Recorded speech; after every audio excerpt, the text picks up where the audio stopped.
Merci. Alors, rapidement, j'en arrive au troisième point, c'est-à-dire comment le choix de l'environnement numérique dès le départ et surtout le choix d'une diffusion numérique nous a permis de bien remplir notre mandat de départ. Quel était ce mandat de départ? C'était d'offrir à un public québécois, puisqu'il s'agissait d'un dictionnaire général de la langue française destiné en priorité au public québécois, d'offrir une description élargie de la langue française, bien sûr basée sur les ressources communes, les ressources de base du français, mais auxquels devaient s'ajouter deux sous-ensembles lexicaux complémentaires, celui des particularismes du français québécois et celui des particularismes de l'usage du français en France, parce que ces deux sous-ensembles sont ceux sur lesquels les Québécois se posent le plus généralement des questions. Nous avions aussi dans notre mandat de départ de mettre en situation claire et nuancée les ressources provenant de ces trois sous-ensembles. Clarté, nuance, demande un déploiement dans l'espace. On a pu le faire uniquement en raison de l'environnement numérique. Notre projet comportait également un élargissement de la description du monde qui nous permet de refléter mieux que ne peuvent le faire les dictionnaires qui nous viennent d'Europe, de mieux refléter les réalités que nous côtoyons tous les jours comme locuteurs francophones du Québec et de l'Amérique du Nord. Donc, pour vous donner un aperçu dans la mesure où j'ai supervisé de plus près le traitement du vocabulaire de la faune et de la flore, c'est là que je prendrai mes exemples dans la suite de la présentation. Alors, pour déjà vous donner un premier aperçu de cet élargissement de la description dès le niveau de la nomenclature, alors, si on prend par exemple le sous-ensemble des fruits et légumes, l'article pomme, c'est la saison.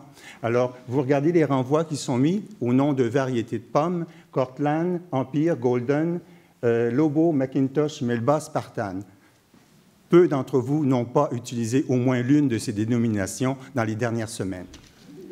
Si vous allez du côté, si vous allez du côté des noms de races d'élevage, oui, malheureusement, je ne vois pas, je vois mieux, excusez-moi. Vous avez vu qu'on a dû rajouter Ayrshire, canadienne, qui est la race de vache patrimoniale du Québec.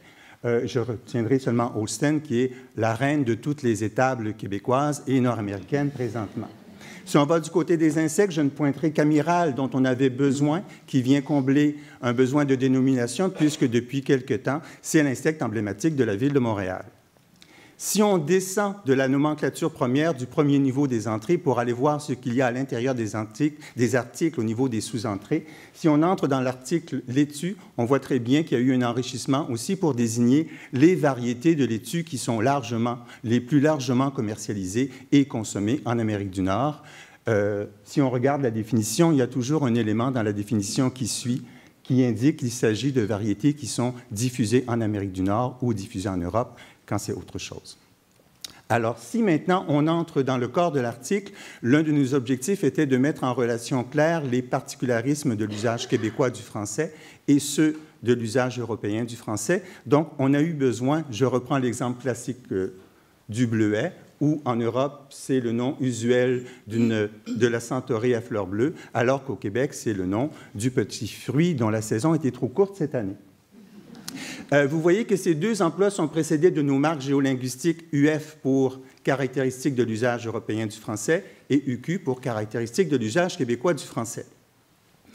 On a beau le dire rapidement, le dire en introduction, mais on sait que le lecteur a tendance à réinterpréter les marques d'usage. Donc, on a mis à sa disposition immédiate une bulle explicative qui rappelle quelle est la valeur exacte dans notre description de ces marques d'usage. Alors, si on regarde, d'abord, on insiste sur le fait qu'il s'agit d'emplois caractéristiques de ces variétés et non pas exclusives à ces variétés. Si vous lisez le dernier paragraphe de la bulle concernant l'usage français, cela n'implique pas que ces emplois soient exclusifs. Un mot peut continuer à être perçu comme caractéristique de l'usage en France, même si un certain nombre de Québécois continuent à l'utiliser. Donc, souci de clarification de la valeur de notre métalangage. Je passe rapidement, mais on a aussi nos bases méthodologiques qui est indiquées.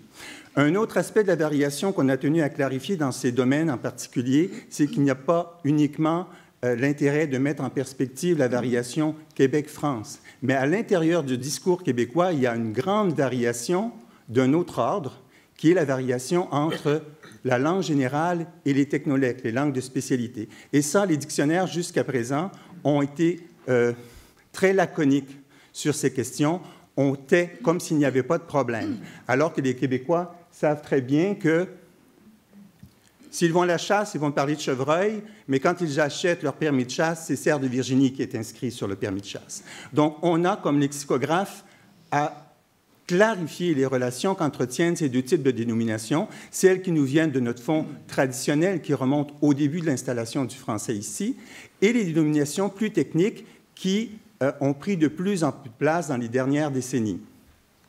Vous voyez que là, on a encore une bulle qui vient attirer l'attention de notre lecteur que chevreuil, il ne suffit pas de dire que c'est un québécisme. Et ce serait faux de dire que c'est le nom familier du cerf de Virginie. Il ne s'agit pas d'une question de jeu de registre. C'est tout simplement la cohabitation dans le discours québécois entre ce qui relève de la langue générale et ce qui relève plutôt des technolectes. Vous voyez que dans notre définition non usuelle du cerf de Virginie, d'autres dictionnaires généraux font ce genre de clarification, sauf que, contrairement à la règle de base d'un dictionnaire, c'est normalement tout ce qui est utilisé dans la métalangue d'un dictionnaire doit être décrit dans l'ouvrage. Alors, si vous allez dans un dictionnaire qui nous provient de France, on va vous dire que chevreuil correspond au Québec à cerf de Virginie, mais vous allez à cerf, pas un mot sur cerf de Virginie. On vous dira que outarde est le nom de la bernache du Canada. Vous allez sous bernache, pas un mot sur bernache du Canada. Alors, nous, grâce à l'environnement numérique, on a décidé d'ouvrir l'espace aux noms techniques français de toutes les espèces naturelles les plus largement connues, qui répondent à des besoins de dénomination québécois et qui viennent permettre de désambiguiser les noms de la langue générale. À ces bulles explicatives vient s'ajouter toute une série de remarques complémentaires à la définition et autres indicateurs qui permettent justement de nuancer. Parce qu'il n'y a pas que des oppositions linguistiques, il y a aussi une variation de contexte. Et une foule de mots français, de ressources de base du français, entrent dans cette variation qui sont liées à des contextes différents. Le mot « cerf », qui est une ressource de base du français, selon qu'il est utilisé par un Belge ou un Français, il y a bien des chances qu'il désigne la variété européenne de cerf, alors que s'il est utilisé dans le discours d'un Québécois, va référer au cerf de Virginie. Donc, vous voyez la remarque, au Québec, le cerf élave désigne généralement le cerf de Virginie et en Europe, le cerf élave.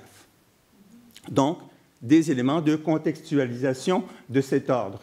On a d'autres éléments de remarque de contextualisation liés justement à cet axe de variation langue générale technolecte. Par exemple, l'article truite. Au Québec, dans la langue générale, le mot truite a une extension plus grande que dans la langue spécialisée. Je passe rapidement pour vous indiquer qu'il y a d'autres types de remarques, notamment quand l'Office québécois de la langue française s'est prononcé sur le statut de certaines des variantes qui circulaient dans le discours québécois. Je vais vous donner comme dernier exemple l'article OA pour vous montrer tout l'enrichissement linguistique qui a été apporté grâce à l'environnement numérique et la diffusion numérique, et pour vous montrer un autre type d'enrichissement qui l'accompagne.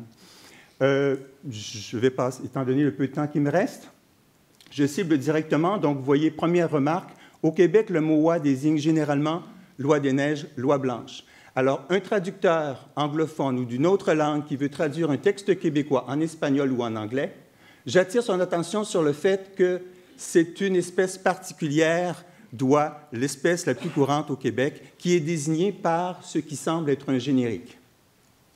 Vous avez oie blanche, oie des neiges, pardon, qui est présenté comme le nom technique français actuel, et vous avez oie des neiges, qui est clairement identifié comme un québécisme et comme le synonyme qui relève plus directement de la langue générale. Il est présenté comme non usuel. Maintenant, l'autre volet de l'enrichissement, c'est l'illustration de la culture québécoise. C'est le parent pauvre de la lexicographie du français jusqu'à maintenant. Il est temps que les Québécois puissent mettre leur culture dans les dictionnaires du français. Et donc, on voit ici qu'au mot « oie », il y a de grands pans de la culture québécoise qui sont directement associés au mot « oie ». Et, par exemple, souligné en bleu plus foncé, vous avez un passage d'une citation de Félix-Antoine Savoir qui décrit un voilier d'oie blanche qui arrive à Cap-Tourmente. Vous avez sous oie blanche une allusion littéraire à la pièce de théâtre de Marcel Dubé, Au retour des oies blanches. Donc, voilà la place qui est faite à la culture littéraire. Il s'agit de 2 classiques de la culture littéraire québécoise, mais on ouvre plus largement à une culture plus large que j'ai appelée la socioculture et où mènent les 2 flèches en bleu plus clair, par exemple sous Oie Blanche, le Festival de l'Oie Blanche de Montmagny, et plus bas, sous Oie des Neiges, la citation extraite du Soleil, le quotidien de Québec, qui dit que ce soit à Montmagny, dans l'archipel de l'île aux Grues, à Cap-Tourmente ou à Baie-du-Fèvre, le passage de dizaines de milliers de grandes Oies des Neiges est l'occasion de célébration, de dégustation ou simplement prétexte à une belle sortie d'automne.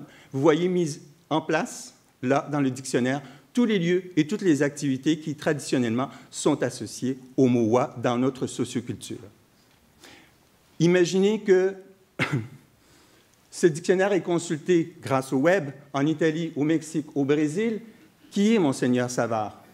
Il suffit de cliquer sur Monseigneur Savard pour qu'une bulle apparaisse et là contextualise la culture, c'est-à-dire rappelle le nom de l'auteur, l'ouvrage d'où est extrait cette citation, la date de publication, et on propose une courte notice biographique qui a été rédigée par l'Union des écrivaines et écrivains du Québec. Et j'en arrive vraiment à ma conclusion qui sera très courte. Alors, vous voyez tout ce que nous a permis, je peux le dire en négatif, tout ce que nous n'aurions pu faire si nous étions restés dans le cadre étroit de la lexicographie papier. Merci, monsieur Mercier.